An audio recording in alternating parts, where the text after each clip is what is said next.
clear the runway, baby. I get money from Sunday to Sunday, lady. People of African descent go back hundreds of years in Mexico, but as a group, Afro-Mexicans are largely invisible. A 2015 census is changing that. CCTV's Frank Contreras has insight from Mexico's southern state of Oaxaca. Among Afro-Mexican communities here on the Pacific coast of Mexico's Oaxaca state, this dance is symbolic. Locals say the devils represent the growing power of African descendants in this part of Latin America. It's a history that's beginning to gain global attention.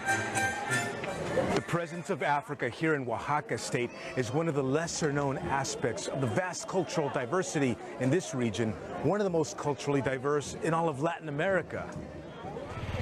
Last year, for the first time, the government conducted an interim census asking Mexicans, based on your culture, history, and traditions, do you consider yourself black, meaning Afro-Mexican or Afro-descendant?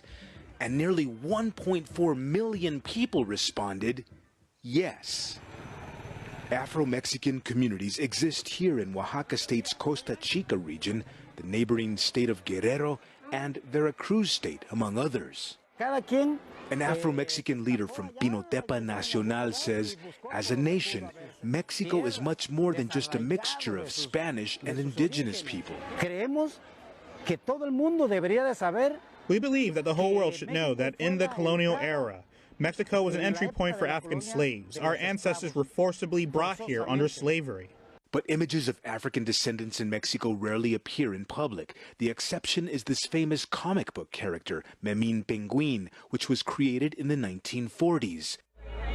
Nicomedes Ramirez and her cousin, Castula Silva, grew up in these impoverished coastal communities. Ramirez says over the years, politicians have come with their election year promises to end poverty. They told us they would help, and they would bring us basic things we were lacking.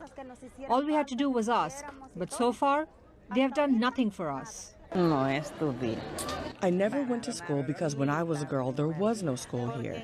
We had to go to another community, and my parents, may they rest in peace, told me I could not go, so I never studied. Afro-Mexican communities are almost completely separated from the rest of Mexico, and very few outsiders ever come here for a first-hand look at their most well-known traditions, like this dance known as a chilena, or this one depicting a charging bull. Mexico's national constitution is the only one in Latin America that does not specifically mention the existence of citizens of African descent. Afro-Mexican authorities say they're planning to take legal action and change the constitution so that it includes them.